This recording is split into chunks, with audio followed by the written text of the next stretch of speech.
오늘은 BMW 네 번째 하늘과 땅, 바다 부제목으로는요 새하늘과 새 땅에 대해서 저희들이 한번 알아보도록 하겠습니다. 우리 마태복음 6장 9절에 주기도문이 이렇게 되어 있잖아요. 그러므로 너희는 이렇게 기도하라. 하늘에 계신 우리 아버지여 이름이 거룩히 여김을 받으시오며. 이런 기도를 할 때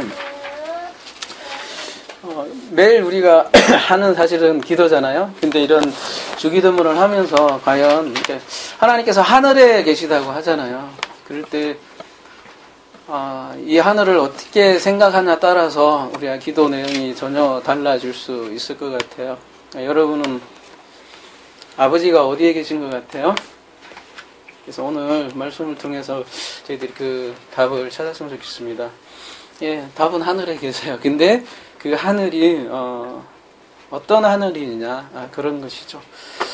자, 첫 번째 오늘 하늘, 땅, 바다인데 첫 번째 하늘에 대해서 이렇게 알아보겠습니다. 하늘은 헬라어로 우라노스입니다. 잘 알다시피 우라노스는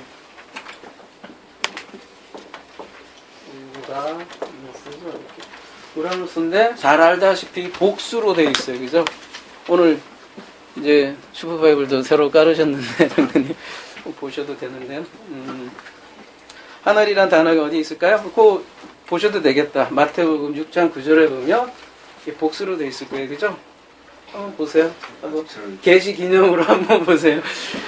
복수로 되어 있어요. 근데 하늘이 사실은 복수로 되어 있는 문자는 성경밖에 없다고들 해요. 독특하죠. 사실 우리가 생각해보면 하늘이 복수일 수가 없잖아요. 상상이 안 되잖아요. 근데 성경에서는 이 복수라고 하고, 사실은 복수라기보다는 이게 복수로 되어 있지만 문법적으로는 사실은 쌍수예요. 왜 쌍수냐 하면은 이게 우라노스 자체도 히브리어에서 왔기 때문에 그래요. 그죠? 우리 잘 알죠? 여기까지는 샤 마이 이렇게 되어 있죠? 그러다가 정관사 붙이면 이제 하샤마인데 바로 그 하늘인데 샤마임인데요. 샤마임이죠. 샤마임에서 우라노스가 그러니까 우라노스를 썼을 때 신약 기자는 샤마임을 생각을 하고 기록을 한 거죠. 근데 샤마임이라는 뜻 자체는 쉔 플러스 사실은 요거를 또 더 나누면 쉔 플러스 마임이에요. 쉔 플러스 마임을 이렇게 합쳐서 축약해서 샤마임으로 된 거죠. 그러면 쉔은 뭐냐면 거기에 마임 물들이 있다 그런 뜻이죠. 마임은 이게 쌍수예요. 뭐냐면 물 이제 모음은 별로 의미가 없죠. 히브리어에서는 물 플러스 물 이렇게 돼 있어요. 그래서 거기에 물이 있다 이렇게 해서 하늘이 물로 되어 있다고 성경에서는 증거를 해요. 그래서 물도 종류가 달라요. 하나의 물이 있고 또 다른 물이 있고 이런 거를 얘기하는 게 어디죠? 창세기 우리가 1장 6절, 7절, 8절 함께 볼까요? 너무나 잘 아는 얘기인데 또 처음 듣는 분도 계실 수 있기 때문에 제가 다시 한 번 더 말씀드립니다. 창세기 1장 6절에서 보면 하나님이 이루시되 물 가운데 궁창이 있어 물과 물로 나누시고 그죠? 그리고 하나님이 궁창을 만드사 궁창 아래 물과 궁창 이의 물로 나뉘게 하시니 그대로 되니라. 하나님이 궁창을 하늘이라 부르시니라. 저녁이 되고 아침이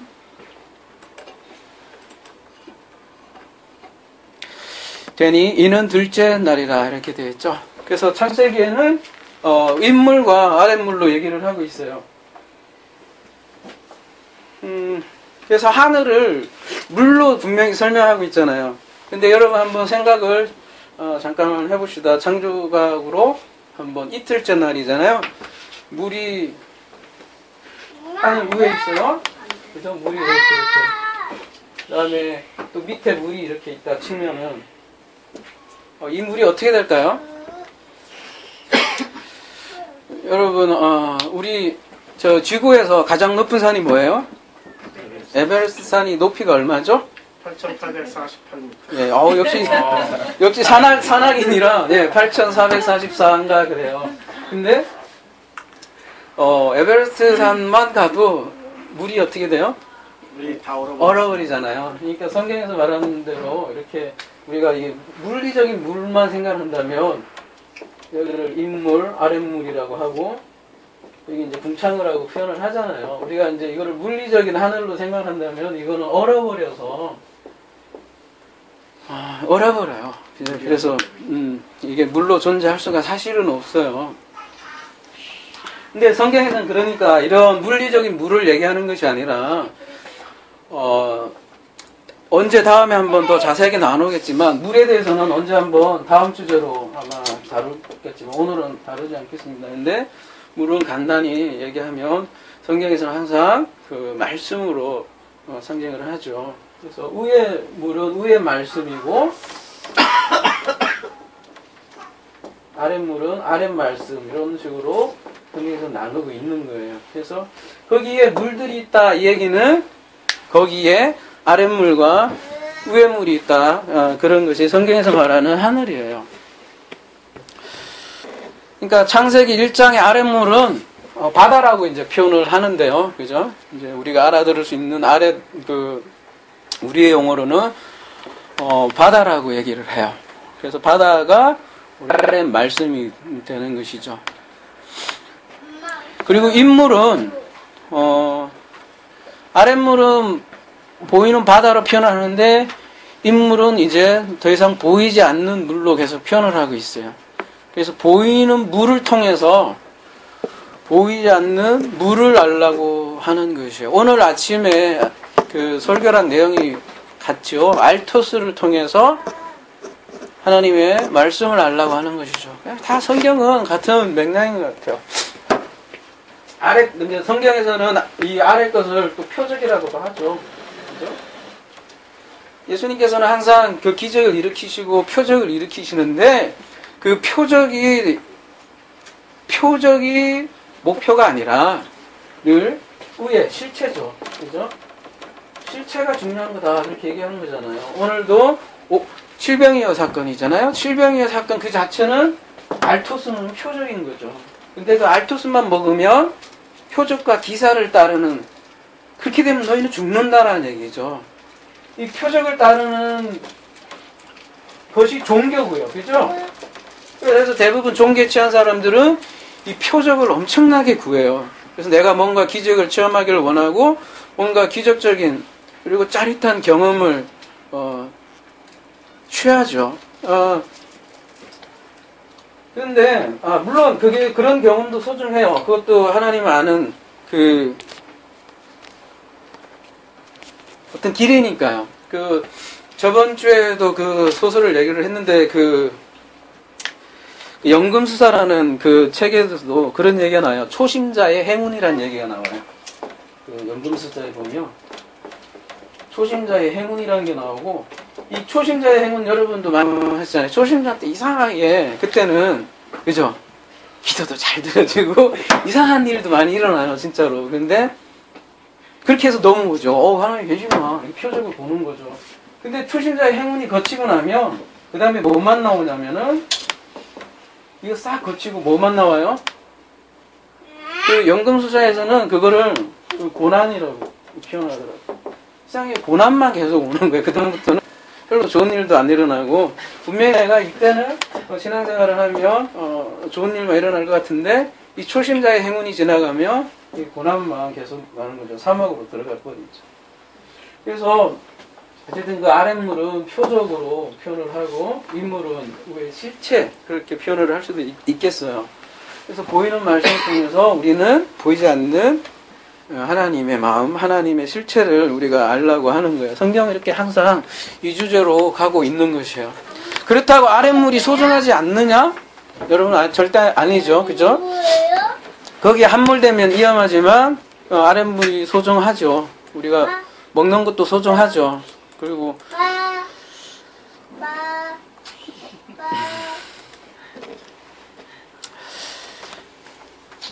그래서 우리가 사실은 우리가 생활 전선 우리가 가진 직장들 다 소중하죠. 그건 열심히 하면 돼요. 그냥 그리고 일반 상식으로 열심히 하면 되고, 근데 그것을 통해서 열심히 하는데 그것을 통해서 우리가 거기에 머물르면 안 돼요. 거기를 통해서 위의 말씀을 우리가 알아야 되고, 위의 물을 알았을 때 오히려 또 아래가 더 소중해지고 더 알게 되는 거죠. 자, 하늘은 어쨌든 쌍수라는 개념을 가지고 있어요. 그래서 쌍수라는 것은 하늘을 근데 단수로 쓰일 때도 있어요. 성경에서는 단수로 쓰일 때도 있어요. 보면 단수로 쓰일 때는 성전을 뜻해요. 성전. 혹은 하나님을 뜻할 때 단수로 쓰여요. 근데 쌍수로 쓰이면 진리가 된 사람, 진리가 된 자들을 뜻할 때 쌍수로 쓰이는 거예요. 이게 물이 위에물이 있잖아요. 위에물이 있고 아랫물이 있는데 아랫물이 우리 사람이라면 이 사람이 아래 것을 통해서 위에를 알면 이게 이 말씀이 하나님이잖아요. 결국에 하나님과 우리가 하나가 되기 때문에 우리가 하나님과 딱 연합하는 거예요. 그리스도와 연합이라고도 하잖아요. 그래서 이 하늘을 쌍수라고 하는 거예요. 그러니까 성경에서는 짝이라는 표현을 많이 얘기하잖아요. 우리가 짝수라고 하잖아요. 그죠? 일은 이제 홀수인데 홀로 계신 하나님이 짝을 만나면 짝수가 되잖아요. 그래서 이는 그 짝의 숫자인데 짝의 숫자고 구원의 숫자이기도 하고 둘이 딱 짝이 되는 거예요. 그래서 성경에서는 쌍수하늘이라는 거예요. 그래서 그게 물리적으로 이게 하늘이 두 개의 그 하늘을 그렇게 나누기 때문에 하늘을 그렇게 쌍수로 놓은 것이 아니라 우리 이렇게 진리를 가르쳐 주기 위해서 이렇게 가르쳐 주는 것이죠. 근데 하나님은 그러면 어디에 계시다는 거예요? 그 쌍수 하늘이 있다는 거예요. 그 쌍수 하늘이 근데 어디에요 그러면? 바로 하늘에 계신 우리 아버지 할 때 그 하늘에 계시는 하늘은 그러면 어디가 되겠어요? 바로 그 진리가 된 그 자들 안에 있다는 것이죠. 그렇게 해서 기도해 보세요. 그러면은 하늘에 계신 우리 아버지 할 때 멀리 계시지 않죠. 더 이상. 그죠? 가까이 계시잖아요. 왜냐하면 우리 안에 계시니까. 그렇게 되기 때문에 기도가 달라지죠. 자, 하늘을 저기 먼데 우주 너머로 알고 계신 분의 기도 양상과 그죠? 잘 얘기하시네. 다 같이 3번만 한번 주여 한번 때리십시다 하고 왜 그렇게 기도하겠어요? 그죠? 그렇게 멀리 계신 하나님으로 보기 때문에 당연히 그런 기도가 나오겠죠. 그러나 내 안에 계시다라는 것을 아니라는 개념도 좀 그래요. 거의 딱 그냥 하나가 돼버린 그렇게 된 하나님이라면 아니 하나님도 또 먼 개념이죠. 우리 하나님이라는 그 자체도 사실 우리 고유의 한국에서 내려왔던 고유의 명사예요. 사실 하나님이라는 단어가 성경에서 말하는 하나님도 아니에요. 근데 아버지가 제일 오히려 예수님께서 아빠 아버지라고 불러주시니까 주여 삼창했던 기도가 어떻게 바뀌겠어요? 그러면 아빠 아버지로 바뀌는 거죠. 예수님처럼 그렇게 바뀌는 것이죠. 그래서 그 사람들을 바로 여러분 아들이라고 하는 거예요. 그 아들. 주여 하는 사람들은 뭐예요? 내가 너를 도무지 알지 못한다고 마태복음 7장 이렇게 얘기해요. 진짜 놀라운 거예요. 사실은 우리가 주여 하면 신앙 되게 좋다고 생각을 하잖아요. 근데 아버지는 또 그날에 니들이 뭐 불을 내리고 다 별거 다 했어. 기적 다 했어. 수많은 표적을 다 일으켰어. 난 너 몰라. 이게 마태복음 7장에 나오잖아요. 근데 아들들은 그렇지 않다는 거예요. 그렇게 기도하지 않고요.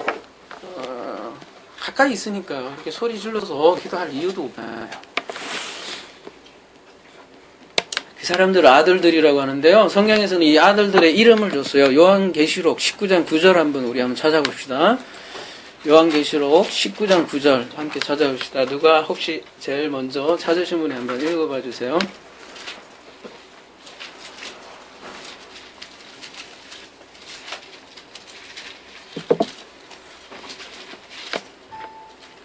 천사가 내게 말하기를 기록하라. 어린 양의 혼인잔치에 청함을 받은 자들은 복이 있도다 하고 또 내게 말하되 이것은 하나님의 참되신 말씀이라 하기로.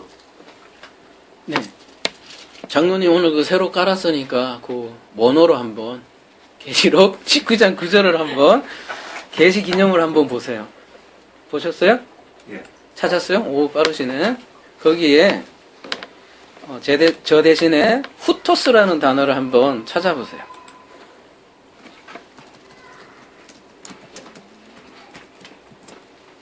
찾으셨어요? 자, 지금 금방 안 나오죠. 이것은 이라고 돼 있는 있잖아요. 3778이라고 돼 있죠. 두 번째 줄. 예. 이것은 밑에 보면 그게 문법이에요. 뭐라고 돼 있어요? 오른쪽에 보면 형용사, 부사, 주격, 남성, 복수라고 이렇게 나와 있죠? 네, 그렇게 보는 거예요. 제가 지금 알려드리면서.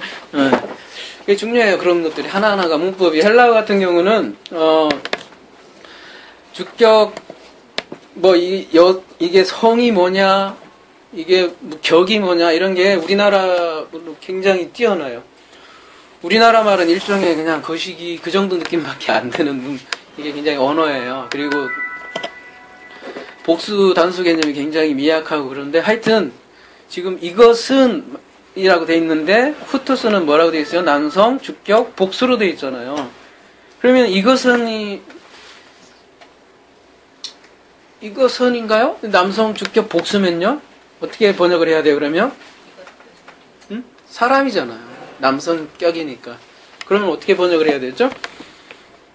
이들은 이라고 해야 되죠. 이것은이 아니라. 이것은 또 단수잖아요, 또. 그죠?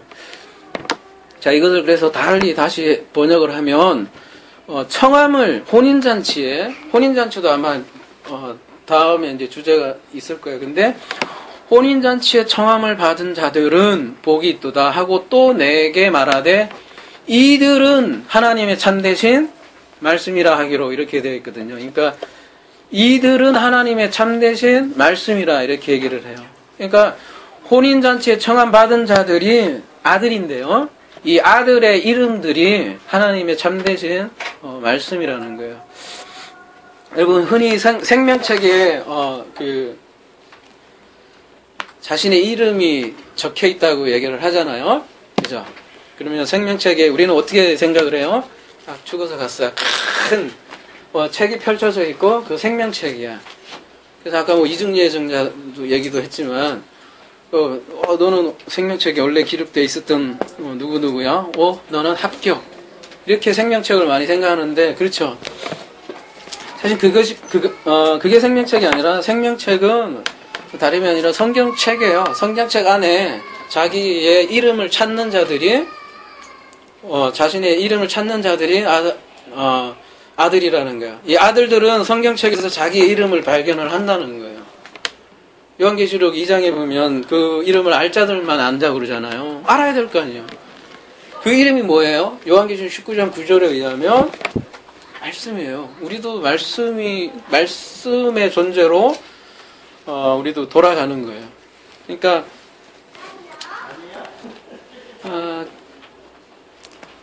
아들만이 그러니까 이 말씀이라는 이름을 알고 그 말씀이 되는 거예요. 그러니까 그렇지 않으면 밖에 있는 하나님인 거예요. 그러니까 밖에 있는 하나님은 늘 그분을 주여만 부르고 자신이 누구인지도 모르고 말로는 하나님이 내 안에 계시다고 그러고 말로는 하나님이 내 아버지라고도 하는데 실질적으로 자신이 누구인지를 모르는 거예요. 자신이 말씀인 것조차도 모르고요. 실질적으로는 우리도 말씀 육신의 형태로 살죠. 그렇죠?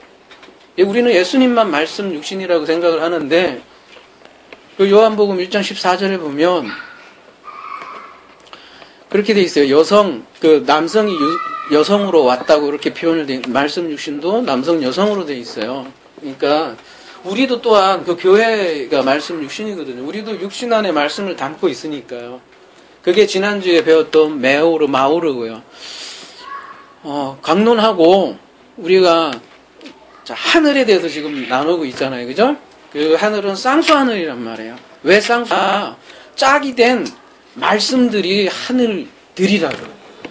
그 하늘들 안에 하나님은 계신다는 거예요. 우리가 우주 먼 밖에 저기에 멀리 계신 게 아니라 하나님은 분명히 호데오스는 초월자 맞습니다. 초월자인데 그 초월자가 가장 가까운 그것이 우리 또 가장 먼 삼층천이기도 하다는 것이죠. 결국 내 안에 계시다는 거예요. 이게 중요하고요. 자, 이런 개념들이 하나둘 이어질 때 이제 우리가 새하늘과 새 땅이 뭔지 이해가 될 거예요. 두 번째, 땅에 대해서 한번 나눠보겠습니다. 성경에서 땅도 마찬가지로 단순히 물리적인 땅만을 뜻하지 않아요. 그 성경에서 하늘과 땅은 하나님이 거하시는 성전이에요. 그래서 성전은 우주의 축소판이라고도 해요. 그리고 땅은 헬라어로 호개잖아요. 개. 이렇게. 그 강아지 개가 아니고 이렇게 개인데요. 히브리어로는 에레츠고요.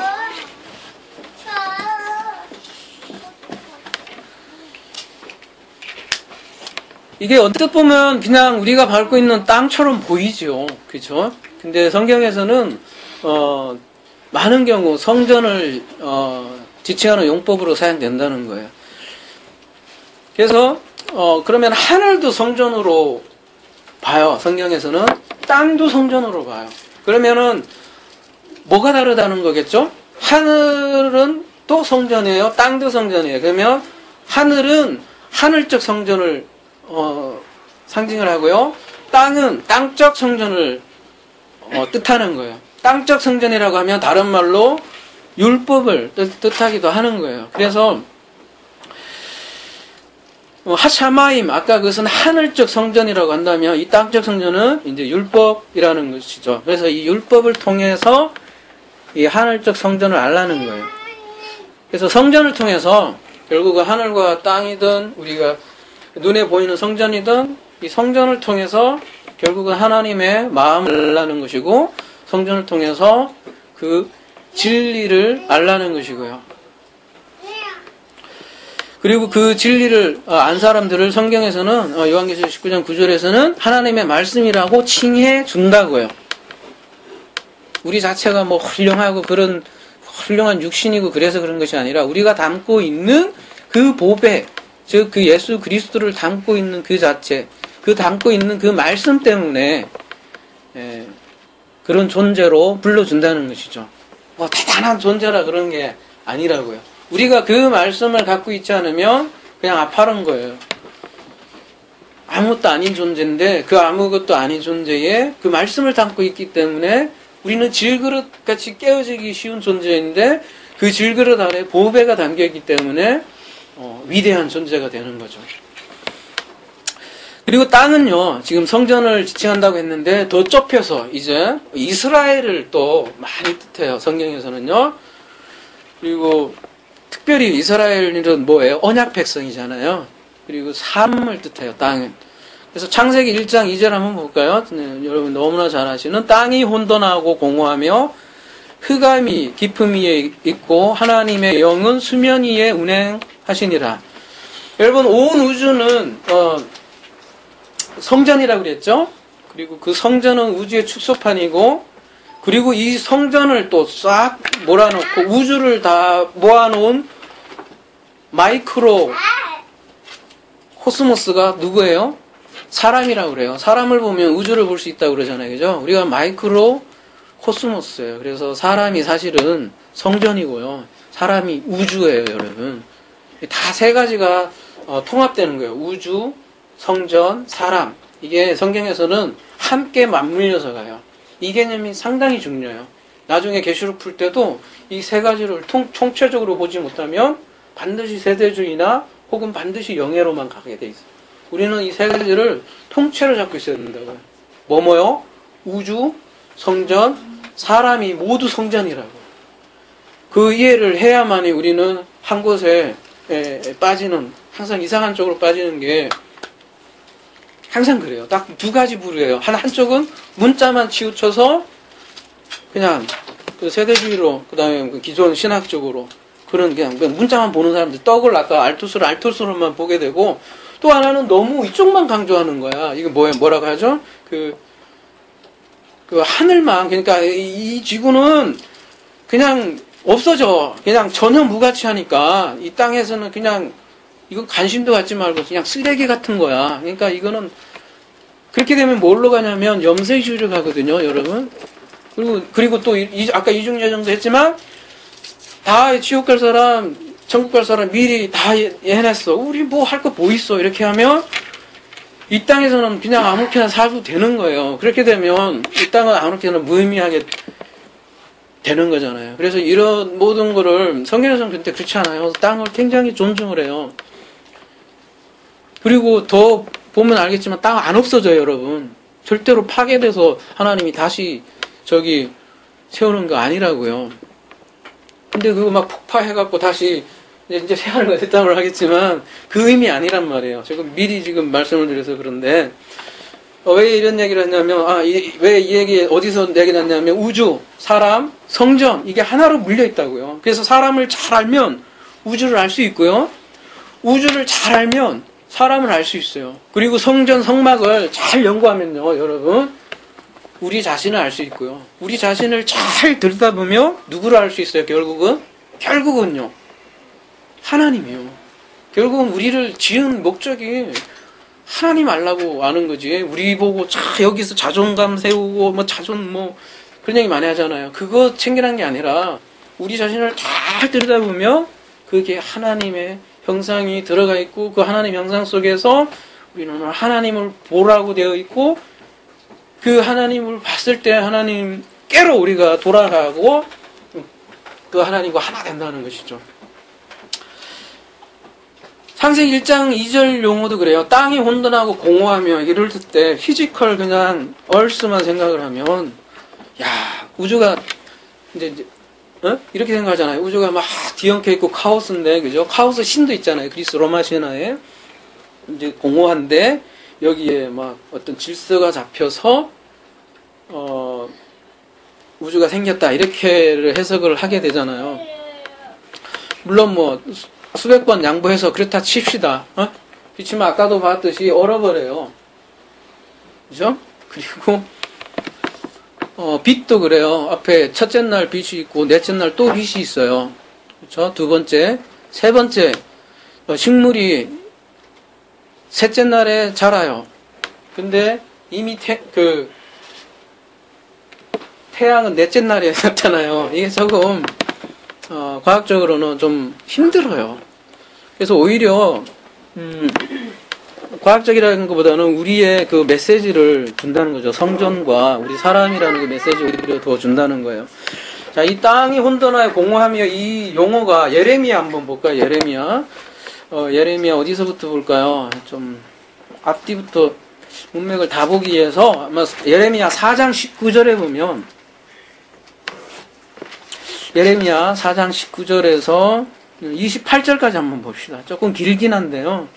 굉장히 중요한 본문이에요. 예레미야가 창세기를 어떻게 이해를 했느냐를 단적으로 보여줘요.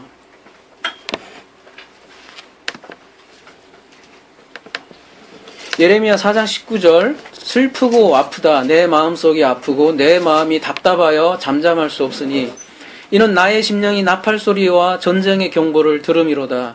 패망이 연속하여 온 땅이 터치를 당하니 나의 장막과 희장은 갑자기 파멸되도다. 내가 저 깃발을 보며 나팔소리 듣기를 어느 때까지 할꼬. 내 백성은 나를 알지 못하는 어리석은 자요 지각이 없는 미련한 자식이라. 악을 행하기에 지각이 있으나 선을 행하기에는 무지하도다.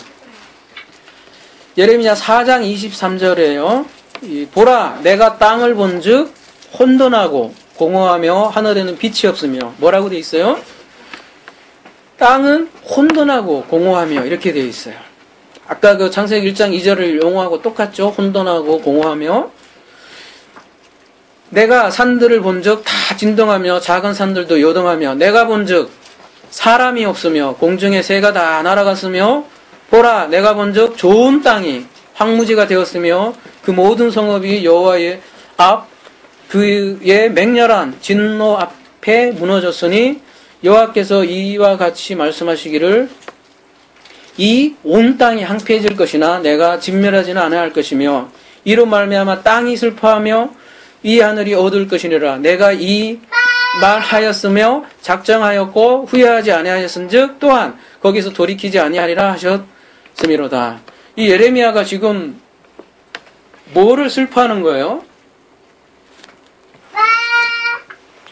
이 유대 백성들이 그죠? 하나님을 못 알아먹고 그죠?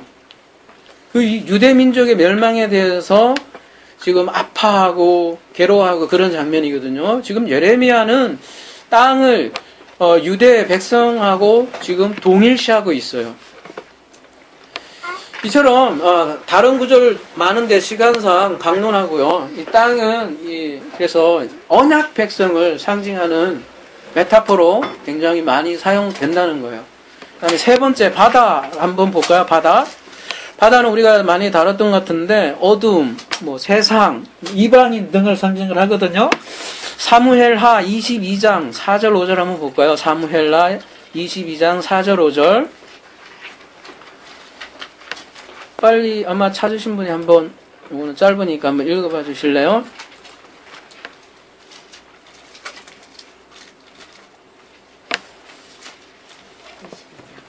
사무엘하 22장 4절 5절요.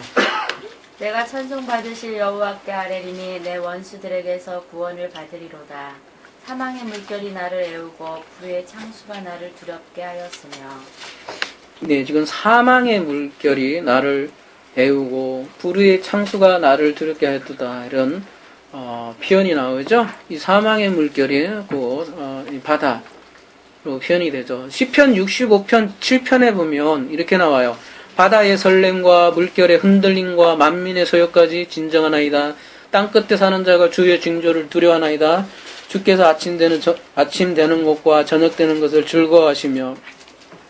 이사야 5장 30절에는요. 그날에 그들이 바다 물결 소리같이 백성을 향하여 부르짖으리니 사람이 그 땅을 바라보면 흑암과 고난이 있고 빛은 구름에 가려서 얻으니라. 이사야 17장 12절 슬프다 많은 민족이 소동하였으되 바다 파도가 치는 소리같이 그들이 소동하였고 열방이 충돌하였으되 큰 물이 몰려온 같이 그들도 충돌하였도다. 이사야 17장 12절에 보면 직접적으로 또 더 설명을 하죠. 그죠? 많은 민족이 소동하였는데 바다 파도가 치는 소리 같다. 이렇게 얘기를 해요. 바다 파도와 많은 민족을 그대로 대꾸로 이렇게 보여주고 있고요. 그 다음에 열방이 충돌하는 장면을 큰 물이 충돌하는 장면으로 그대로 매칭을 하고 있어요. 그러니까 바다를 이방 민족으로 지금 대꾸로, 그러니까 메타포로 사용하고 있는 것이죠. 그리고 그 사람들의 상태가 어떠냐? 이방인들, 하나님 모르는 악인들을 상태가 어떻게 표현을 하고 있냐면 이사야 57장 20절에 이렇게 돼 있어요. 그러나 악인은 평온함을 얻지 못하고 평온함이 없대요. 에이레네가 없을 때 어떤 현상이 일어나면 그 물이 진흙과 더러운 것을 늘 솟구쳐내는 요동하는 바다와 같으니라. 이렇게 표현하고 있어요. 바다.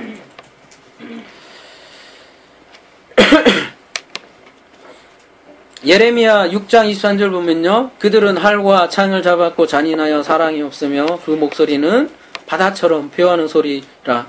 그들이 말을 타고 전사같이 다 대열을 벌이고 시온의 딸인 너를 치려하느니라 하시니라.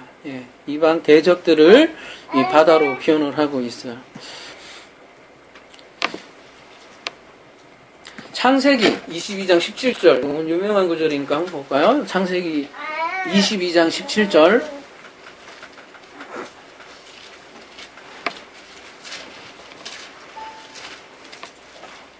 내가 내게 큰 복을 주고 내 씨가 크게 번성하여 하늘의 별과 같고 바닷가의 모래와 같게 하리니 내 씨가 그 대적의 성문을 차지하리라. 이렇게 되어 있어요. 근데 여기에 두 가지의 메타포가 있죠. 하늘의 별이 하나가 있고 또 하나는 바닷가의 모래와 같게 하리니 이렇게 되어 있는데요. 요 부분을 딱 그 부분으로만 해석하는 경우가 많아요. 그러니까, 복을 많이 주는구나. 자손들을, 와, 많이 주겠다. 그런 뜻으로만, 물론 그 부분도 맞아요. 근데, 그런 쪽으로만 생각하시는 분들이 꽤 많은 것 같아요. 그죠? 이야, 엄청 복 좋아지니까, 그죠? 근데 여기서 둘로 나눠진단 말이에요. 하나는 하늘의 별이 있고, 하나는 바닷가에 모래가 있단 말이에요. 요게 참 뉘앙스가 성경에서는 항상 모래는 안 좋아요. 쉽게 무너지는 메타포로 나오고요. 그리고 바닷가의 모래예요. 그러면 뭘 뜻할까요? 하늘의 별은 무엇을 뜻할까요? 지난주에 우리가 별에 대해서 잠깐 나눴죠? 기억은 잘 안 나시는지 모르겠지만 계속 다룰 거예요. 이제 앞으로 계속 다룰 건데 하늘의 별은 뭐예요? 진리가 된 성도. 그렇죠?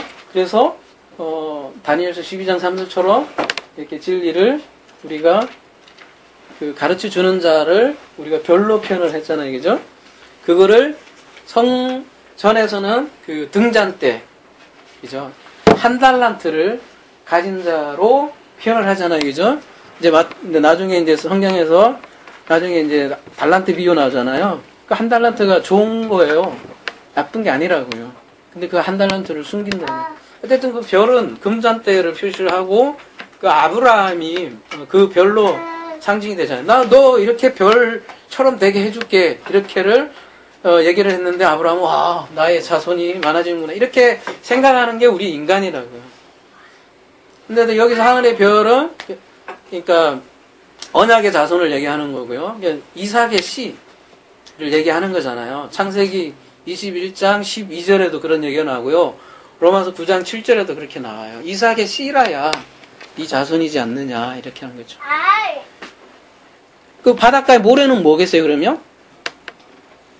그렇죠. 이스마엘 씨과 나중에 보면 아브라함의 자손이 굉장히 많아지는데 이 하늘의 별과 바닷가의 모래가 지금도 싸우잖아요. 솔직히 그죠?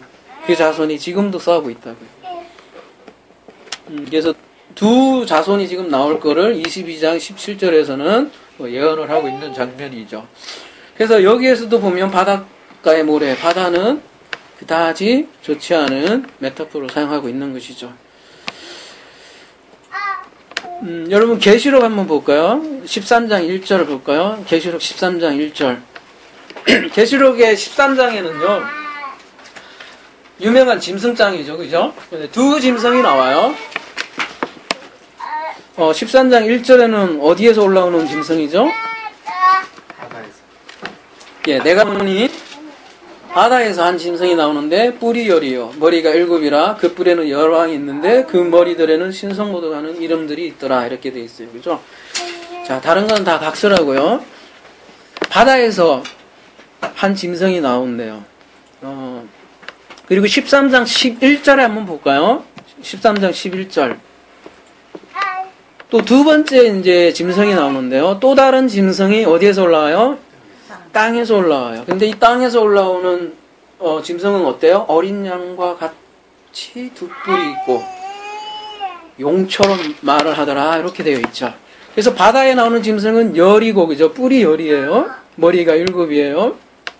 이건 이제 열과 7이 이런 상징들을 나중에 다루면 나올 텐데 아무튼 바다에서 나오는 짐승은 막강한 권력을 가지고 있는 그죠? 열과 뿔이 7이니까 그죠? 우리 저번에 뿔에 대해서 얘기했나요? 재단에서 뿔을 할 때 그죠? 힘과 능력과 그런 걸 얘기하잖아요. 머리가 7이에요. 그죠? 그러니까 엄청난 권력을 가진 이방 바다가 지금 이제 정리하자면 이방인들을 뜻한다고 했잖아요.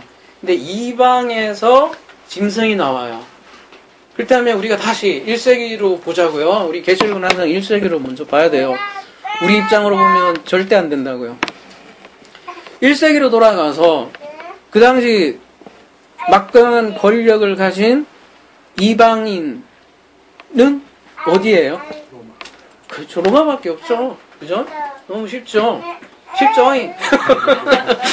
두 번째. 또 다른 짐승이 나와요. 근데 이 짐승은 땅에서 나와요. 땅이 그러면 우리가 뭐라 그랬죠? 언약 백성이라고 그랬죠? 그죠? 사람이라고 그랬고, 이스라엘이라고 그랬고. 그러면 이 땅에서 나오는 짐승은 어디에서 나와야 돼요? 유대. 그렇죠. 유대에서 나오는 짐승이에요. 하나는 로마에서 나오는 짐승이고 또 하나는 유대에서 나오는 짐승인데 요건 성격이 앞에하고 전혀 달라요. 앞에는 뿔과 머리, 그러니까 이게 정치 권력과 이 냄새가 나는데 밑에는, 그리고 또 신성모독도 안 해요. 그죠? 얘는 어린 양 같대요. 두 뿔이 있고 용처럼 마다하는 거예요. 어린 양을 뭔가 흉내내는, 그러니까 유대에서 올라왔고, 요거는 종교하고 관련이 있는 짐승이네요. 그죠? 그러니까 근데 그게 유대에서 나왔어요. 그것이 적그리스도 역할을 한다는 거예요.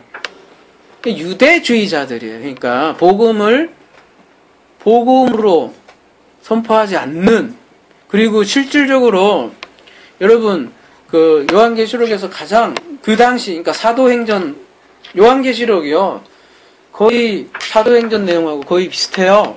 근데 그 30년에서 70년까지 유대인을 가장 박해했던 그 주된 인물이 어디일까요? 유대인들이었어요. 로마는 이제 그 이후 문제고, 성경 기록 당시요. 제가 이게 말씀드리는 것은 성경 기록 당시. 성전이 무너지기 전에요. 그죠? 성전이 무너짐으로써 복음에 손을 들은 거거든요. 말하자면 바울의 손을 들어준 거예요. 성전이 무너지면서. 근데 그 이전에는 유대주의자들이 계속해서 공격을 한 거예요. 그리고 교회 안에서도 요한계시록 2장 3절에 보면 누룩이 침투했잖아요, 벌써. 얼마 되지도 않는데 교회가 벌써 유대주의들, 이세벨, 뭐라고 나오죠? 수많은 그 유대주의자들이 복음을 가장 훼손하는 그 역할을 한 거예요. 그들이 어린 양같이 두 뿔이 있는데 용처럼 얘기하는 거예요. 그러니까 여러분 복음을 초대교회 때도 여러분 복음이 그만큼 들어왔는데도, 그렇게 눈으로 봤는데도, 예수님께서 이렇게 말씀하셨는데도, 또 사도 바울이 있었는데도 얼마 지나지 않아서 갈라디아서 얼마 되지도 않잖아요. 그죠? 근데 다른 복음을 막 전하기 그때부터 시작하는 거예요. 오직 은혜다 이렇게 얘기하는데도 그때도 또 막 그 절기와 뭡니까? 뭐라고 나오잖아요. 절기와 뭐 지켜야 된다, 할례해야 된다. 계속 그러잖아요. 계속 그 내용이라고요.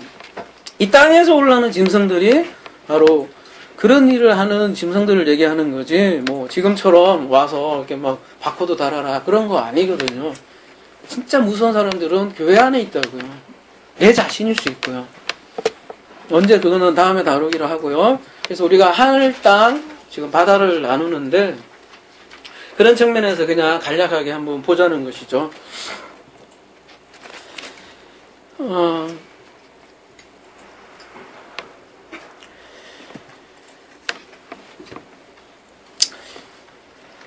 오늘 새 하늘과 새 땅이 부주제니까 간단히 한번 볼까요? 그러면은 21장 요한계시록 21장 1절에서 2절 한번 볼까요? 요한계시록 21장 1절에서 2절.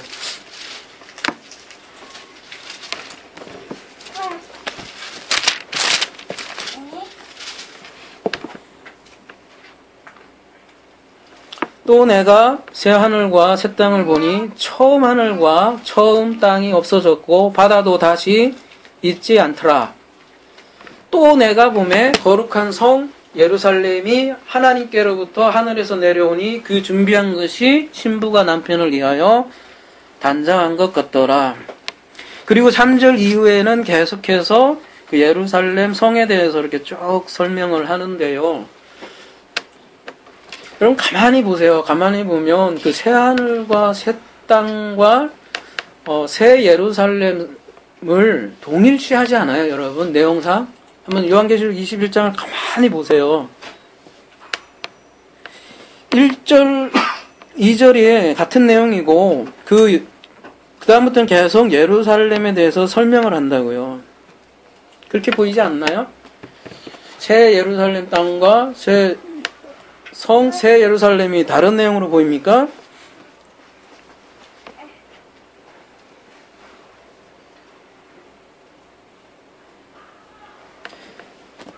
요한계시록 21장 22절은 세계 전체가 다 성으로 그리고 있는 거예요. 그냥 전체가 다 그냥 그런 세계가 있을 수 있나요? 물리적으로는? 그러니까 분명히 지금 요한은 새 하늘과 새 땅을 새 예루살렘과 같이 동일시하는데 그 새 예루살렘 성은 어마어마한 규모를 가지고 있고 그게 새 하늘과 새 땅이라고 지금 그리고 있어요. 자, 그리고 이 새 하늘과 새 땅에 그 새로운이라는 뜻 한번 헬라어로 우리 장로님이 새롭게 한번 까주니까 한번 보실래요? 무슨 단어예요? 한번 요한계시록 21장 새 할 때 새. 네. 뭐라고 돼 있어요? 네, 카이노스라고 돼 있어요. 네, 그렇죠? 맞습니다. 그 새로운이라는 거는 카이노스라는 단어와 또 네오스라는 단어가 있어요. 근데 이 네오스는 말 그대로 시간적 그 연대기적 새로움을 나타내는 게 네오스예요. 예? 근데 카이노스는 뭐냐면 질적인 새로움이에요. 질적인 새로움. 시간 연대기적 새로움이 아니라고요. 자, 단적인 증거를 그거 활용하는 방법을요, 장로님, 그 카이노스에다가요, 딱 찍고, 두 번째, 원어 성구 사전 있죠. 그거 가보세요. 그러면 쭉 연관,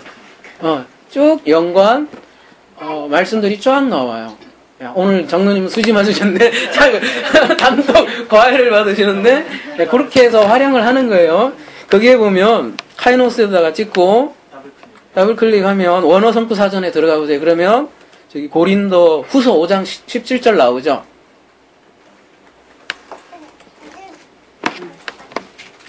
예.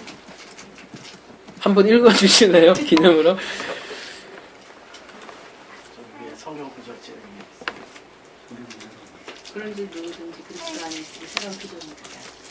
이전 것은 지나갔으니 보라 새 것이 되었다. 예. 그때에 이전 것은 지나갔으나 보라 새 것이 되었었다. 아니, 새로운 피조물 할 때도 카이노스죠. 그죠? 그리스도 안에 있으면 뭐예요? 카이노스 피조물이다. 이렇게 나오잖아요. 그죠? 그러니까 새 하늘과 새 땅 할 때 그 새와 지금 고린도후서 5장 10절 유명한 새로운 피조물이라 할 때 카이노스가 같은 단어예요. 여러분, 우리가 새로운 피조물 됐다고 우리가 시간적으로 연대기적으로 달라지나요? 우리 사람이? 어때요? 그러지는 않잖아요. 뭐예요? 우리가 거듭났다고 해서 달라지나요? 뭐가 달라지나요 도대체? 우리가 거듭났다고 해서 우리 육체가 뭐 또라이 교주처럼 얘기하듯이 영생하나요? 그렇게 육신은 그러지 않잖아요. 그러면 뭐가 달라지는 거예요? 뭐가 달라져요? 질적으로 하늘이 달라지잖아요. 질적인 하늘이. 지금 하늘과 땅과 바다 얘기하잖아요. 질적으로 하늘과 땅이 바뀐다니까요. 말하자면 성전이 바뀌어요. 말하자면 성전이 제2성전에서, 그죠? 그동안 구약 성전에, 그 성전에서 그 성전이 우리에게로 내려온다니까요.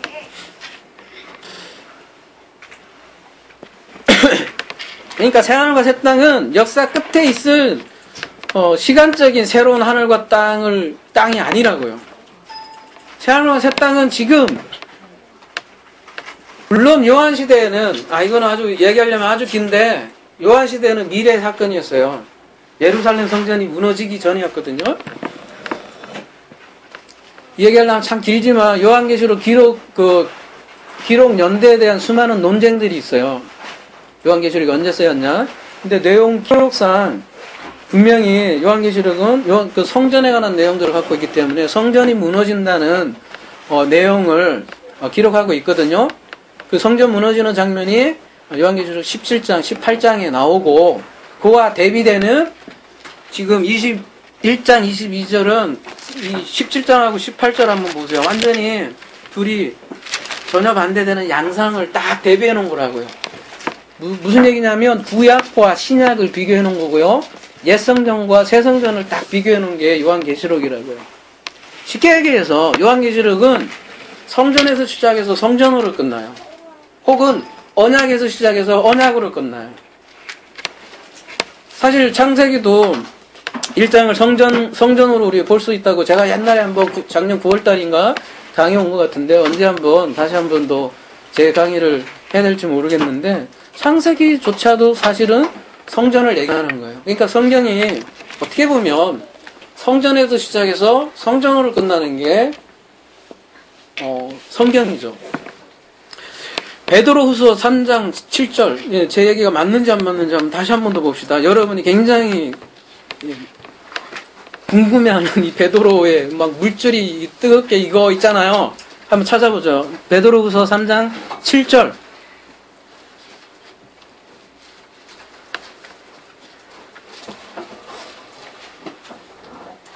그래서 많은 분들이 그렇게 얘기하잖아요. 예수님께서 종말을 예언을 했는데 종말이 안 왔어. 그래서 초대 교인들이 재림을 그렇게 기대했는데 예수님 말이 엉터리라. 저기 누가 그러대? 그 캐톨릭 그 주교라고 하나요? 그 양반들이 이렇게 얘기하더만 얼마 전에 그 프란체스코 교황 오기 전에 예수님이 술 취해갖고 헛소리했다고. 그런 사람들이 캐톨릭이라니까요. 술 취해서 얘기했대요. 근데 그 얘기냐고요. 한번 보자고요. 베드로서 3장 7절 이제 하늘과 땅은 그 동일한 말씀으로 불사르기 위하여 보호하신 바 되어 경건하지 아니한 사람들의 심판과 멸망의 날까지 보존하여 두신 것이라. 3장 10절 우리 장로님 잘 또 제가 숙제 낼 거니까 한번 보세요. 그러나 주의 날이 도둑같이 오리니 그 날에는 하늘이 큰 소리로 떠나가고 물질이 뜨거운 불에 풀어지고 땅과 그 중에 있는 모든 일이 드러나리로다. 이렇게 되어 있잖아요. 그 장로님 물질이라고 되어 있는데 한번 클릭해 보세요. 뭐라고 되어 있어요? 스토이케이온이라고 되어 있는데 있죠? 아니면 신지사님이 도와주시든지요. 하여튼 두 분이 노트북 가지고 계신 분들이 한번 같이 보자고요. 그 물질이라고 되어 있는 거 있죠? 물질이 뜨거운 풀에 풀어진다고 하니까 그 물질이 도대체 어떤 물질이냐가 궁금할 거 아니에요. 체질이라고 되어 있어요. 그거는 아마 옛날 개혁이라 그럴 거예요. 개혁 개정에는 물질이라고 되어 있고, 옛날 개혁에는 체질이라고 되어 있어요. 체질이든 물질이든 뭐 하여튼 그게 이게 풀어지는데 지금 이제 과학적 사고를 가지고 있는 사람들 이걸 뭐라고 하냐면 원자 혹은 뭐라 하죠? 뭐 암흑물질, 뭐 요즘은 암흑물질까지 발견이 됐죠? 아니면 힉스 뭐 이런 거 있잖아요. 이런 게 다 풀어지면 우주가 쫙 풀어지고 다시 빅뱅이 쫙 나서니까 다시 뭉쳐져서 쫙 한다. 뭐 그렇게 해석을 하잖아요. 베드로가 그렇게 어분데 힉스까지 생각을 했을까요? 참 모르겠어요. 여러분, 제가 어제도 요즘 초대교회 책을 굉장히 궁금해서 배경을 많이 알아야겠다는 생각이 들더라고요. 근데 제가 느낀 것은, 사람이었다라는 걸 제가 절실히, 사도도 사람이다. 그런 결론이 오더라고요. 그죠? 예. 싸우기도 하고, 그죠? 예. 그러면서 성장한 거예요, 보니까. 그러니까 너무 우리는 사람을 너무 신성질해서 그 사람들이 갖고 있는 말씀이 신성한 거지. 사도들도 사람이었다라는 거를 우리는 알 필요가 분명히 있을 거예요. 물질 하여튼 몇 길로 했지만 스토이케이온 뭐라고 돼 있죠? 그 밑에 단어가 제도 한번 가볼까요? 그럼 베드로서 구성, 가정, 요소, 원리, 미처.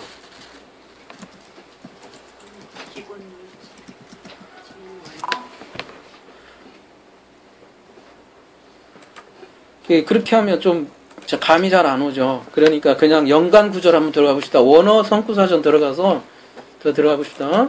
더 들어가면 두 번 클릭하면요, 장로님 뭐가 나요? 갈라디아서 나오죠? 네. 한번 찍어보세요. 4장 3절. 한번 읽어봐 주실래요? 그렇죠? 네. 이와 같이 우리도 어렸을 때는 이 세상 초등학문 아래서 있어서 종로를 하였다. 그게 스토이케이온이에요. 여러분 놀랍죠? 또 갈라디아서 4장 9절 한번 읽어봐 주실래요? 그것도 초등학문이죠. 골로새서 2장 8절. 초등학문. 예. 골로새서 2장 20절. 초등학문. 히브리서 5장 12절. 말씀에 보가. 초보. 그죠? 초보로 나오죠? 보가 어디 있어요? 그런 단어가 어디. 아니, 보가라 돼 있지만 합쳐서 초보. 초등학문, 초보. 뭐 그런 거죠. 그죠? 그러니까 젖 먹는 사람들 얘기하는 거죠. 스토이크 K형이죠? 그러니까 원자나 밀입자가 아니고요. 한결같이 다른 그 용법에 의하면 초등학문 초보에 관한 거예요. 이건 뭘 뜻해요, 도대체? 뭐가 지금 체질이 그냥 없어지고 없어진다는 거예요? 그러면은 그러니까 결국은 옛 언약에 대한 얘기예요. 옛 언약이 없어진다는 거예요. 그러니까 초등학문이 사도 바울의 표현으로 하면 초등학문이 뭐예요? 옛 언약, 구약이 없어지고 신약이 세워진다는 얘기예요. 유대주의의 붕괴를 얘기하는 거예요. 여러분, 옛 하늘 지난주에도 얘기한 것 같은데 그 이스라엘 사람들에게는요, 성전은요 우주예요. 제가 연구해봤어요 어제. 그래서 또 그 유대인들도 진짜 그렇게 생각했고 또 그 유대 신학은 어떻게 봤느냐 봤는데 정확히 그 사람들은 우주로 봤어요. 그냥 더 나중에 한번 자세히 할게요. 성전할 때 정확히 유대인들은 그 심지어는 등잔 때 있잖아요. 7개로 돼 있잖아요. 월화수목금토 일 그걸로 보고요. 그 사람들은 우주의 모든 것을 담아놓은 거라고 보고 그 성전이 무너지는 거는 우주가 그나마로 무너지는 거예요. 근데 사도 바울은 지금 니들이 그 성전에서 제사 드리고 율법 지키고 제사 드리고 뭐 희생자 드린 거 다 이런 거 초등학문이고 초보다. 우리는 이제 새 언약의 백성이기 때문에 예수 그리스도를 아는 그 믿음 하나 그걸로 우리는 구원을 받는 것이지. 그 초등학문 제발 버려라. 그런 얘기를 사도 바울은 얘기하는 거죠. 그리고 베드로후서 3장 12절 계속 연결해서 보면 하나님이 날이 임하시기를 바라보고 간절히 사모하라. 그날에 하늘이 불에 타서 풀어지고 물질이 뜨거운 불에 녹아지려니와. 우리는 이걸 문자적으로 이렇게 보면 막 하늘에서 불이 타서 풀어지고 이렇게 생각을 하잖아요. 그렇게 또 생각할 수밖에 없잖아요. 문자를 보면. 근데 여러분 그 구약의 선지서 보면 이런 내용들이 똑같이 나온다고요. 태풍 흘리듯이 무화과 나무가 그죠? 막 녹고 뭐 하늘이 녹고 막 그러잖아요. 그런 용어가 똑같이 나오는데 여러분 지구가 녹았습니까? 아니잖아요. 그리고 이사야의 나중에 그 예언을 할 때 그 독사굴에 손을 넣으면 그 독사가 안 물고 그렇게 하는 장면이 나오잖아요. 여러분 독사굴에 손에 넣으면 물어요 안 물어요? 물잖아요. 그러면 이사야 선지자 예언은 뭐예요 도대체? 어떤 얘기일까요? 그런 게 메타포예요, 여러분. 그러니까 새 언약 시대 예수 그리스도가 오면 그죠? 새로운 시대가 열린다는 거를 그런 메타포로 얘기를 하는 거라고요. 문자 그대로 하는 건 너무 순진한 발상이라고요. 베드로후서 3장 13절 우리는 그의 약속대로 의가 있는 곳인 새하늘과 새 땅을 바라보도다. 그래서 많은 사람들이 이 구절 때문에 자꾸 우주의 붕괴를 생각하는 이것은 옛 언약 질서의 붕괴를 뜻합니다. 그래서 베드로서 3장 13절에서 베드로가 언급한 그 약속은 이사야서 65장 17절의 그의 약속이라고요. 그러면은 이사야 65장 17절을 보면 될 거 아니에요. 그죠? 같은 내용을 지금 얘기하는 거라고요. 베드로가. 이사야서 65장 17절 한번 같이 볼까요?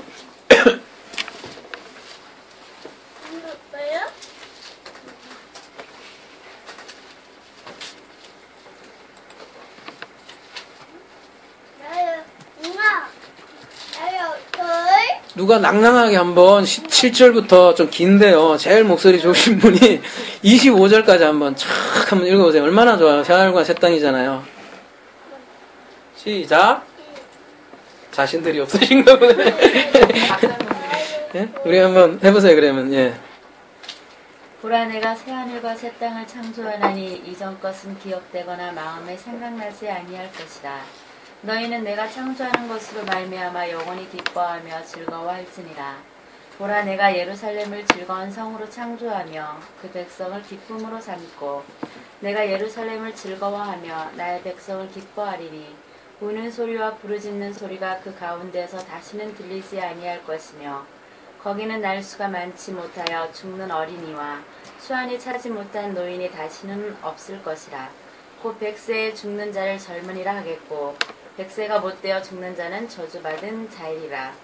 그들이 가옥을 건축하고 그 안에 살겠고 포도나무를 심고 열매를 먹을 것이며 그들이 건축한 데에 타인이 살지 아니할 것이며 그들이 심은 것을 타인이 먹지 아니하리니 이는 내 백성의 수완이 나무의 수완과 같겠고 내가 택한 자가 그 손으로 일한 것을 그리 누릴 것이며 그들의 수고가 헛되지 않겠고 그들이 생산한 것이 재난을 당하지 아니하리니 그들은 여호와의 복된 자의 자손이요 그들의 후손도 그들과 같을 것임이라.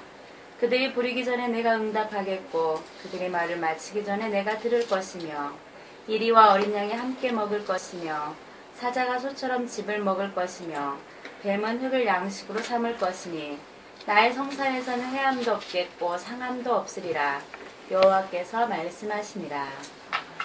이거를 한마디로 얘기하면 이사야는 뭐를 예언을 한 거냐면요. 메시아가 통치하는 나라를 지금 새하늘과 새 땅으로 묘사를 한 거거든요. 근데 이것은 죽어서 가는 천국일 수가 없어요. 역사의 끝에 대한 묘사도 아니고요. 왜냐면요. 여러분 나무처럼 오래 산다고 하더라도 여전히 뭐 어떻게 돼요? 죽긴 죽어요. 그죠? 그리고 사람들은 여전히 집 짓고 농사 짓고 아이들을 짓고 그런 장면이거든요. 그래서 이사야는 그 복음이 퍼져가는 그 미래에 대한 그 내용을 신명기 28장의 언어로 지금 묘사하고 있는 것이거든요. 그러니까 계시록의 새하늘과 새 땅은 그러니까 상징적인 구원의 축복과 관련이 되어 있어요. 그러니까 지금 이사야의 65장 17절 이하의 모습은 메시아 왕국의 그리스도의 메시아 왕국을 예언을 한 거고요. 그러니까 교회에 약속된 새하늘과 새 땅은 그러니까 새로운 복음의 시대를 얘기하는 거예요. 근데 이거를 어떻게 해석하냐에 따라서 유대인들도 그랬잖아요. 이거를 문자적으로 그대로 받은 경우는 예수님이 오셨는데 아까도 뭐 알토스로 받고 그죠? 밑에 언어로 봐서 여전히 그 신학을 가지고 있잖아요. 유대인들이. 그래서 아직도 메시아를 기다리고 있잖아요. 근데 사도들은 뭐예요? 예수가 그리스도다.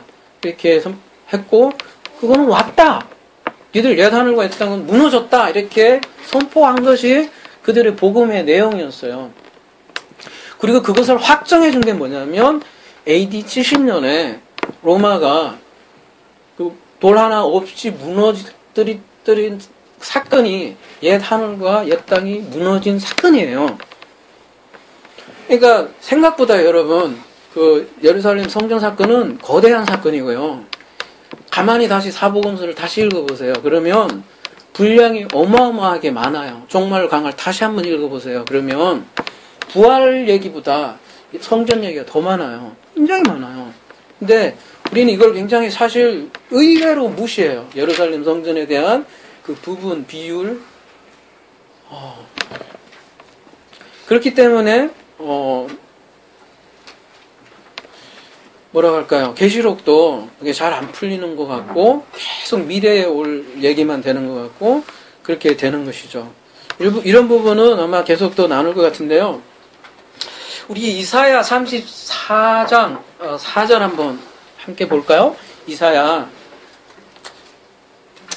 우리가 요거 하나만 보자고요. 그러면은 그 구약의 선지자들이 어떤 용어를 썼는지 그러면 여러분 이제 더 감이 올 것 같아요.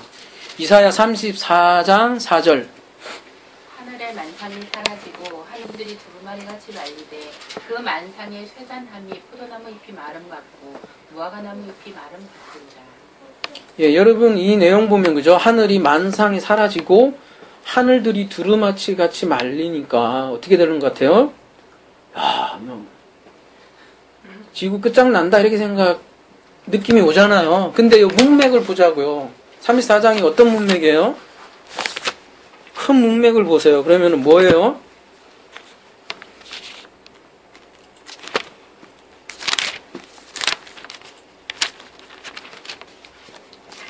그 위에 그냥 타이틀만 하나만 봐도요.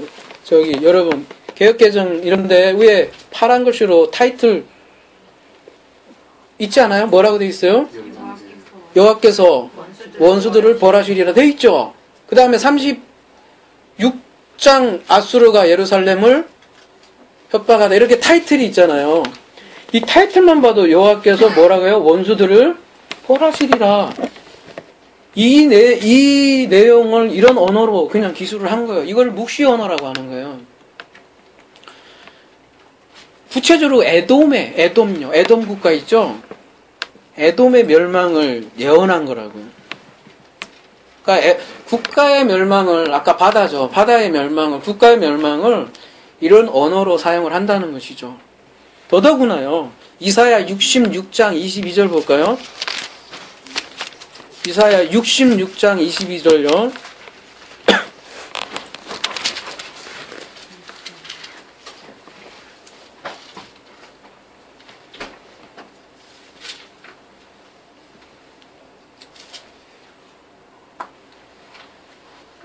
내가 지을 새하늘과 새 땅이 내 앞에 항상 있는 것 같이 너희 자손과 너희 이름이 항상 있으리라. 여호와의 말이니라. 예. 더더구나 새하늘과 새 땅이 내 앞에 뭐예요? 항상 있는 것 같이 이렇게 되어 있어요. 새하늘과 새 땅이 항상 있대요.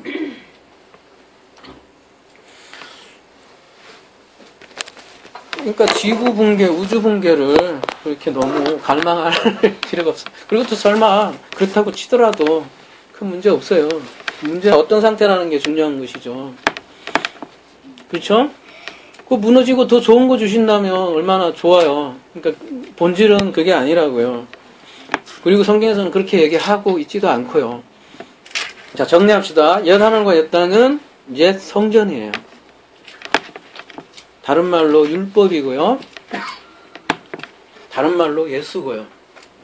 그렇죠? 예수님이 성전과 율법의 총화이잖아요.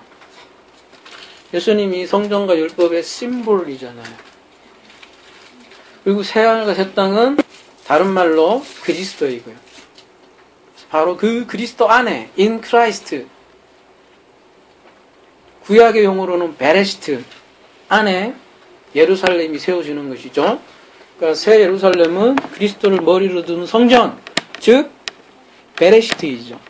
그러니까 창세기 1장 1절 첫 구절이 이루어지는 장면이 바로 계시록 21장 22절이죠. 겨자씨가 베레시트라면 지금은 큰 나무가 돼서 완성되는 장면이라 하겠죠.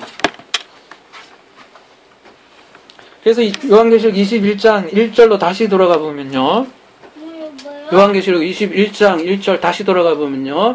또 내가 새하늘과 새 땅을 보니 처음 하늘과 처음 땅이 없어졌고 바다도 다시 있지 않더라. 그날에는 바다가 없어진대요. 여러분 바다가 왜 없어질까요? 여러분 바다가 얼마나 생명의 보고고 그죠? 엄청난 물고기가 있고 우리에게 어마어마한 생명의 보고가 그 있잖아요. 먹을 거 참치 이만한 거 되죠? 대구 이만한 거 바다 없으면 우리 다 죽어요. 근데 바다를 없애신다? 그러니까 물리적인 바다를 얘기하는 게 아니겠죠. 그죠? 아까도 말씀드렸지만 그래서 그 성경은 바다를 이방인 혹은 세상 어둠 뭐 이런 거를 메타포를 하고 있다고 그랬잖아요. 근데 그 새하늘과 새 땅에는 그 이방인이 없어지는 거예요. 그러니까 그렇다고 지난주에도 그 질문하셨는데 한 사람도 믿지 않는 사람이 한 사람도 다 그러니까 다 믿게 되느냐 그런 질문을 할 수도 있겠지만 그 얘기가 아니라 자 보세요. 예전에는 언약 백성이 있고요. 그러니까 이방인들이 있었어요. 예전에는. 그럼 구분이 있었어요. 이스라엘이 있었고 이방인이라는 구분이 있잖아요. 그래서 로마서 1장에 보면 사도 바울이 첫째는 유대인이요 둘째는 헬라인이요 이런 식으로 구분을 하잖아요. 근데 그날에는 그러니까 말하자면 그 예루살렘 성전이 무너지고요. 그거는 확정한 거예요. 복음에 확정된 거고 그거를 성경에서는 파루시아라고 하는 거예요. 이거 언제 다시 한번 더 나누기로 하고요. 그게 예수님께서 오신 거예요. 파루시아라고 하는 거예요. 하나님이 떴다. 그래서 심판했다. 그걸 파루시아라고 하거든요. 예수님께서 떠서 파루시아 했기 때문에 새 언약 시대가 열렸고, 그거를 새 하늘과 새 땅이라고 하는 거예요. 그 새 하늘과 새 땅이 되었을 때는 이방인이라는 그 유대인이라는 기준이 없어요, 이제는. 그러니까 이스라엘이 뭐 특별히 선민한 그 기준 자체가 없어진 거예요. 그러니까 이방인이 없어지는 거예요. 오직 in Christ 혹은 크라이스트 바깥에 있는 사람 딱 둘만 있다고요. 그거를 바다가 없어졌다고 하는 거라고요. 그러니까 지금같이 다시 백투 예루살렘 얘기는 뭐예요? 그는 엄청난 반역죄예요. 성경을 거꾸로 돌려도 2000년 이상을 거꾸로 돌리는 엄청난 반역이라고요. 왜냐, 이걸 구분을 없앤 게 예루살렘 성전을 부신 건데요. 다시 성전을 세우려고 하잖아요. 이거는 어마어마한, 맨날 적그리스도는 누구라고 막 그러는데, 진짜 적그리스도는 그런 거예요. 복음을 다시 다 무너뜨리고, 다시 율법으로 돌아가는 거 아니에요, 그게?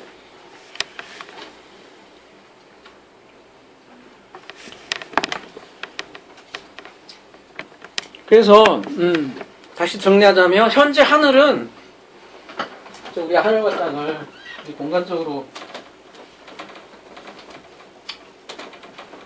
이제 우리가 성전 개념이 이렇게 있으면 우리가 흔히 얘기하는 그 과학적이고 물리학적이고 그런 이제 하늘과 땅을 성경에서는 그런 언어를 안 쓴다는 거는 이제 좀 느낌은 오시죠? 우리는 매일 그런 말씀을 접하니까요. 이제는 그죠? 그러면 요한계시록도 마찬가지로 똑같이 안 표현하는 것이죠. 그리고 요한계시록도 똑같이 복음만 얘기하고요. 자, 우리가 이거를 하늘이라고 봅시다. 우리의 이해를 위해서요. 그걸 땅이라고 봅시다. 그죠? 자, 성경에서는 새하늘과 새 땅이 되는 개념을 어떻게 설명을 하냐면요. 아주 쉽게요. 그냥 단순한 거예요. 예수님께서 죽으시고 부활하신 거를 이게 하늘 승천이라고 하잖아요. 그죠? 부활, 승천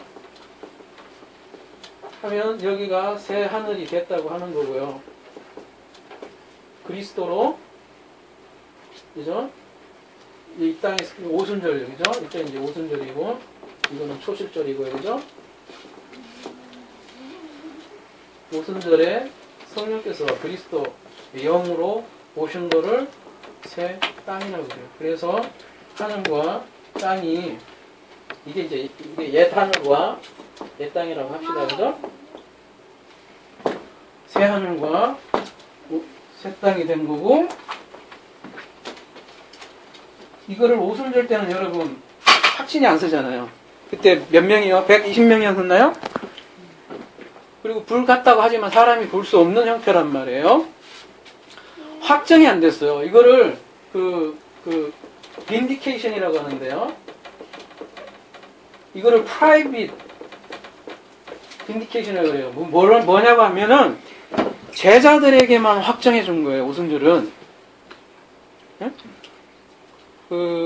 개인적인 확정이라고. 예수님께서 부활하신 것도 조차도요. 만인이 공개적으로 다 본 것도 아니에요.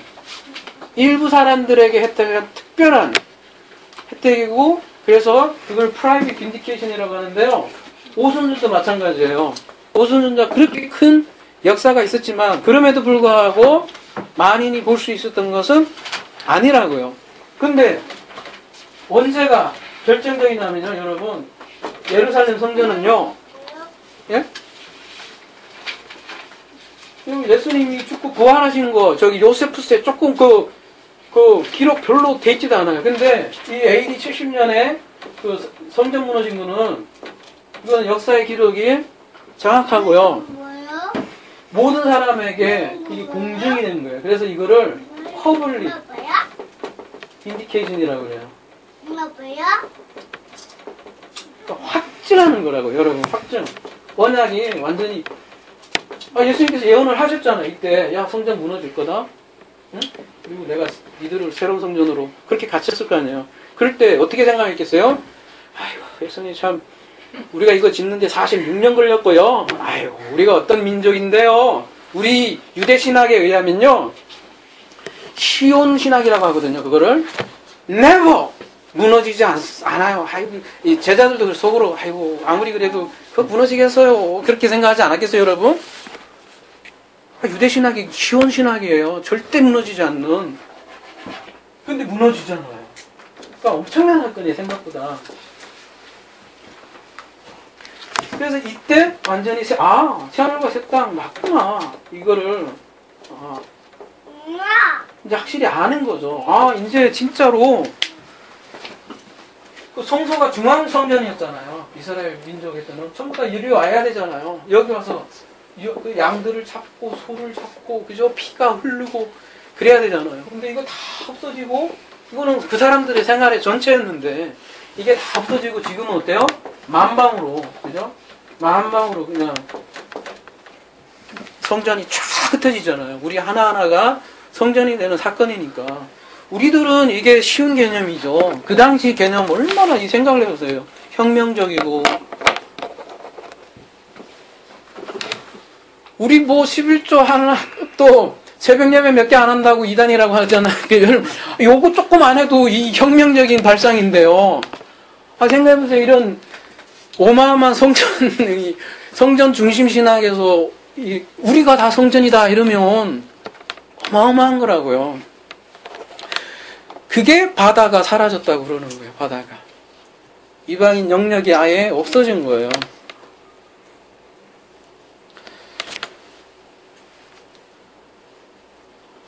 그래서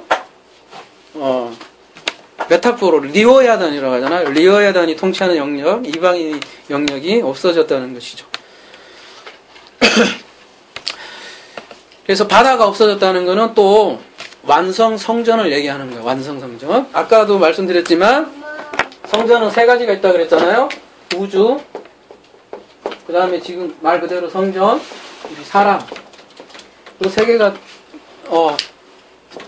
그대로 이어져 있죠. 이어져 있는데 요한계시록은 요 성전을 메인 주제로 얘기를 해요. 하지만 이걸로 끝이 아니에요. 그 당시에 일어났다고 해서 우리에게 의미 없는 게 아니라고요. 말하자면 이사야, 예레미야 이런 것도 다 성취가 되었잖아요. 그렇다고 우리에게 의미가 없지 않느냐? 아니잖아요. 요한계시록도 성취가 되었어요. 사실은 뭐 사람들이 계속 그 일어날 사건을 자꾸 기대하는 것 같은데 아니요, 성취가 되었단 말이에요. 그러면 그것이 의미가 없느냐? 아니라고요. 왜요? 이게 있기 때문에요. 이게 성취가 됐지만 이것도 개인 성전이 우리가 다 개인 성전이라고요. 바다가 없어졌다는 것은 개인이 마찬가지로 똑같이 개인에게도 구약이 없어지고 신약이 서야 된다고요. 예수님께서 돌아가실 때 휘장이 찢어지잖아요. 그죠? 휘장이 두 번째 하늘이잖아요. 두 번째 하늘이 뭐가 있었어요? 그 궁창 하늘이잖아요. 그 휘장에는 천사들이 막 이렇게 휘장에는 천사들이 이렇게 막 수여져 놓아졌잖아요. 그죠? 해달별도 있고요. 그러니까 이 성전의 두 번째는 이게 지성소로 그러니까 일종의 방해 물이었잖아요. 그죠? 1층전, 2층전, 3층전 지난주에 배웠지만 이 두 번째 영역이 찢어진 거잖아요. 없어진 거잖아요. 창세기 1장에는 인물, 궁창, 아랫물 이렇게 나눴는데 계시록 가니까 이게 없어지잖아요. 그죠? 예수님께서 그래서 돌아가실 때 휘장이 위에서 아래로 찢어졌다 이렇게 표현을 하는 거잖아요. 그래서 이거 구분이 없고 이거와 아래가 하나가 돼서 우리 안에 그러니까 악이 모두 제거되고 구원이 이루는 장면을 이게 그림으로 보여주는 거잖아요. 그거를 바다가 없어졌다 이렇게 표현을 또 하는 겁니다. 그러니까 바다가 없어졌다는 말은 중간에 이 하나님을 알지 못하게 하는 그 요소들 방해되는 것들은 다 제거된다는 얘기입니다. 그래서 물이 바다 덮은 같이 말씀이 바다를 덮는다는 것이죠. 그래서 그날에는 바다가 없어지고 이 생명수의 강이 넘쳐 흐를 것입니다. 그래서 그날에는 말하자면 하나님의 온전한 통치, 그리고 또 우리가 늘 우리 용어로는 섬김, 그죠? 말씀의 섬김만 온전히 이루어지는 날. 이게 죽어서 이루어질까요? 아니잖아요. 지금 경험하고 계시잖아요, 그죠? 계속 고백들이 터지잖아요. 아유, 하나님께서 말씀으로 섬기는 것을 고백하잖아요. 절대 여기에서 감사의 고백이 나올 수 없는 조건인데, 그죠? 알토스는 다 날아갔는데도 고백을 하잖아요. 그게 요한복음 14장 20절이 이루어지는 날이고요. 그죠? 근데 완성은 아니에요. 그죠? 완성은 언제예요, 그러면?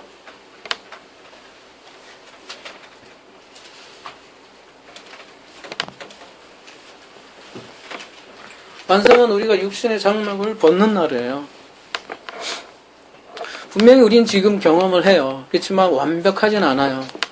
아직까지 말씀 육신이잖아요, 우리는. 그죠?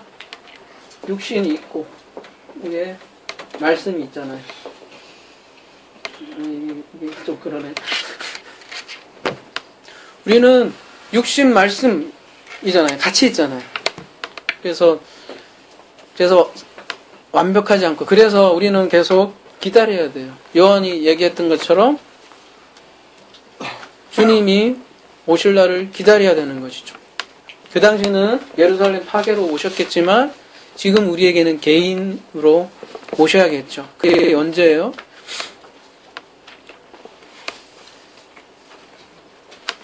우리에게는 언제겠어요? 이제? 그러면? 개인적 말이겠죠, 이제. 그죠? 우리에게 마라나타 그러면 언제겠어요? 개인적 말이죠, 이제. 그래서 요한계시록은 끊임없이 속히 오리라는 것을 많이 강조를 해요. 요한계시록 1장 1절 한번 볼까요?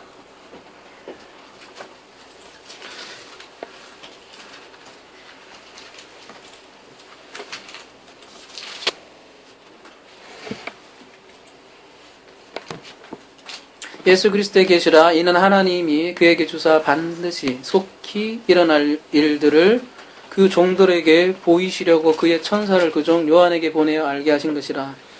요한계시록 22장 12절 함께 볼까요? 보라, 내가 속히 오리니 내가 줄 상이 내게 있어서 각 사람에게 그가 행한 대로 갚아주리라. 요한계시록 22장 20절 이것들을 정언하신 이가 이르시되 내가 진실로 속히 오리라 하시거늘 아멘. 주 예수여 오시옵소서. 여러분, 사도 요한은 이미 그 안에 성령이 계시죠. 그럼에도 불구하고 주 예수여, 여기서는 주를 그리스도로 보시면 될 거예요. 그리스도 예수여 오시옵소서. 이미 성령이 계세요. 그죠? 근데 또 성령이 오라는 건 아니겠죠, 그러면? 그죠? 바로 이 파루시아를 얘기하는 거고요. 우리에게는 파루시아가 이미 공적으로 확인됐고 새하늘과 새 땅이 바뀌었으니까 지금 우리에게는 예수님 만날 그날이 되겠죠. 그러니까 새하늘과 새 땅은 이미 여러분 어때요? 지금 여러분에게 이루어져 있나요? 마지막으로 한번 질문을 한번 해보고 싶네요. 마치기 전에. 이루어져 있죠? 이루어져 있는 자에게만 여러분 장막을 벗는 날 그거의 연속인 거예요. 갑자기 여러분 새하늘과 새 땅이 아닌 사람이, 그죠? 이게 이렇게 해서 이루어지지 않은 사람이, 여기가 새하늘과 새 땅이 아닌 사람이 갑자기 확 바꿔주는 거 아니거든요. 지금 그 새하늘과 새 땅을 알고 있는 사람들, 자기 이름이 뭔지 아는 사람들, 아까 뭐라고요? 예, 자기 이름이 뭔지 알고 그게 어떻게 그리스도와 연합이 되는지 아는 사람만, 이미 그거를 누리고 있는 사람만 장막을 벗을 때 그분을 알아본다고요. 왜냐하면 말씀을 알아보는 거니까요. 그러니까 여러분이 자꾸 먼 하나님, 내 밖에 있는 하나님, 계속 그쵸? 손오공처럼 오실 예수님을 기대하지 않았으면 좋겠고요. 이미 그 야당 땅에서 벗어나서 새하늘과 새 땅에서 지금 여기에서 내 안에 계신 나와 하나 되는 끊임없이 말씀의 섬김을 받는 우리들이 되었으면 좋겠습니다. 기도하겠습니다.